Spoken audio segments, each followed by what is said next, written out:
Left ultra left మొత్తం ఉన్నారు అందరూ స్టేజ్ మీద.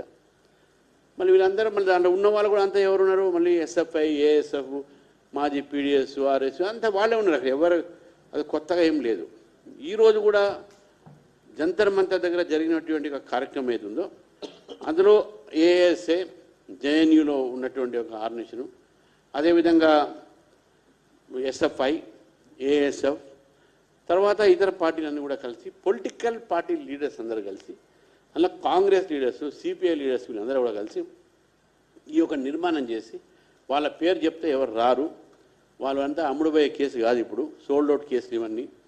కాబట్టి కొత్త పేరు పెట్టుకొని ఈ సిజేపీ అనే కాక్రోచ్ జనతా పార్టీ అనేటటువంటి పేరుతోని ఢిల్లీలో గొడవలు సృష్టించడానికి, దేశవ్యాప్తంగా సృష్టించడానికి ముందుగా ఇదే ఎక్స్పెరిమెంటు కొంతమందితోని నేపాల్లో చేసినటువంటి యొక్క జంజీని ఏ విధంగా రెచ్చగొట్టారో ఇక్కడ కూడా మనం రెచ్చగొట్టాలి. దీని తర్వాత హసీనా, షేక్ హసీనా బంగ్లాదేశ్లో ఏ విధంగా అయితే చేశారో ఆ విధంగా కూడా మనం ఇక్కడ తయారు చేయాలి.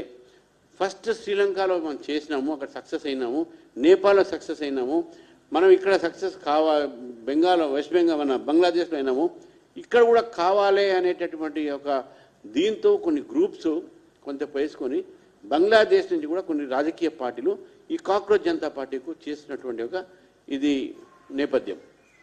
వీళ్ళు నేపాల్ లాగానే బంగ్లాదేశ్ లాగానే చేయాలి. దాంట్లో భాగంగానే రాహుల్ గాంధీ షేక్ హసీనా ఇంట్లోపడికి పోతారు జనం.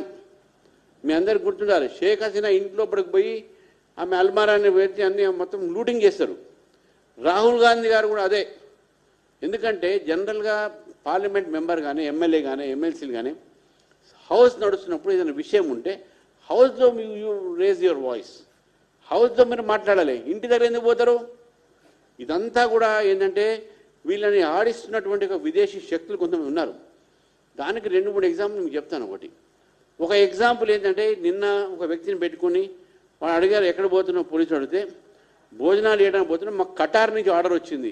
ఎవరికి ఇచ్చారు అంటే ఆడ పిల్లలు చాలామంది ఉన్నారు, వాళ్ళకు బ్రేక్ఫాస్ట్ లంచ్ ఇవన్నీ బాక్సెస్ ఉన్నాయి, అవన్నీ నుంచి అని చెప్పి కటార్ నుంచి వచ్చింది వాళ్ళకు. ఇది first. Second, Khalistan forces, Khalistan వాళ్ళు ఇండియాని స్ప్లిట్ చేస్తే ఇదే కాక్రోచ్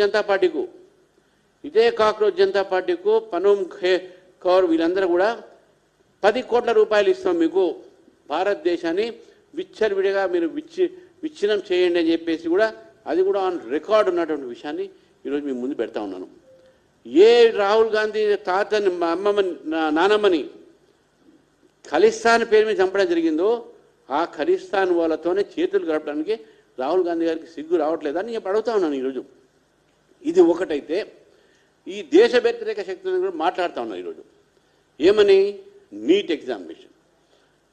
నీట్ ఎగ్జామినేషన్లో ఈరోజు ఏదైతే లీకేజ్ అయిందో ఈ లీకేజ్ అయిన వెంటనే 31 మందిని అరెస్ట్ చేసి లోపలికి పంపించడం జరిగింది మా ప్రభుత్వం, ఎన్డీఏ ప్రభుత్వం. నేను అడుగుతా ఉన్నాను రాహుల్ గాంధీ గారిని కానీ, ఇండియా అలయన్సెస్ కానీ, రేవంత్ రెడ్డి గారిని కానీ, మీరు ఈ నీట్ ఎగ్జామినేషన్ మొన్న అయింది, సక్సెస్ఫుల్గా అయింది. ఈ నీట్ ఎగ్జామినేషన్ టెస్ట్ రాసిన వాళ్ళు కానీ, టెస్ట్లో పాస్ అయిన వాళ్ళు కానీ ఒక్కరైనా మీడియాకు ముందు వచ్చి ఏదైనా అన్యాయం అయింది చెప్పారని ఎవరు ఒక్క వ్యక్తి రాలే, చెప్పట్లే. పైపెచ్చి తెలంగాణలో కూడా నీట్లో చాలామంది సక్సెస్ అయ్యారు, మంచి ర్యాంకులు వచ్చినాయి. ఎవ్వరు కూడా నీట్ రాసిన ఏ స్టూడెంట్ కూడా ఈరోజు దానికి వ్యతిరేకం మాట్లాడలేదు. ఎందుకంటే కేంద్ర ప్రభుత్వం ఎమ్మటే తీసుకున్నటువంటి చర్య ఒకటి. తర్వాత నీట్ అనేటటువంటి examination national eligibility cum entrance test NEET, ఇది కూడా తెలవని వాళ్ళు మొన్న మీకు జంతర్ మంతర్లో కలిశారు. సరే, అది అయితే పక్క పెడదాం. మనం ఈ యొక్క దేశంలో ఎగ్జామినేషన్ సరిగ్గా జరగాలి. గతంలో 2014 కన్నా ముందు లీకేజీలు చాలా అయినాయి. కాబట్టి ఈ లీకేజ్ కాకుండా ఒక చట్టాన్ని తీసుకురావడం జరిగింది. ఆ చట్టము ఈరోజు మన దేశంలో ఆ చట్టము తీసుకువచ్చిన తర్వాత ఆ చట్ట ప్రకారము శిక్షతో పాటు ₹1,00,00,000 ఫైన్. ఎగ్జామినేషన్ పేపర్ లీకేజ్ అయితే యాక్ట్ ఉందో, prevention of unfair means public examinations prevention of unfair means act, ఇది 2024లో ఎనాక్ట్మెంట్ అయింది. అంతకుముందు 2014 కన్నా ముందు లీకేజ్, అవి కూడా చెప్తాను మీకు. లీకేజ్ అయితే 420 కింద కేసు పెట్టి వదిలేది.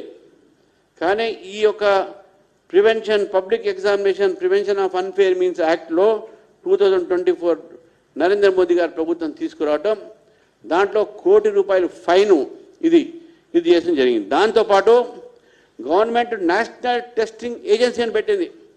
నేషనల్ టెస్టింగ్ ఏజెన్సీ 2017 రాధాకృష్ణన్ గారి యొక్క నేతృత్వంలో ఈ యొక్క ఏదైతే నేషనల్ టెస్టింగ్ ఏజెన్సీ పెట్టారో ఇవి ఎగ్జామ్స్ కండక్ట్ చేస్తాయి.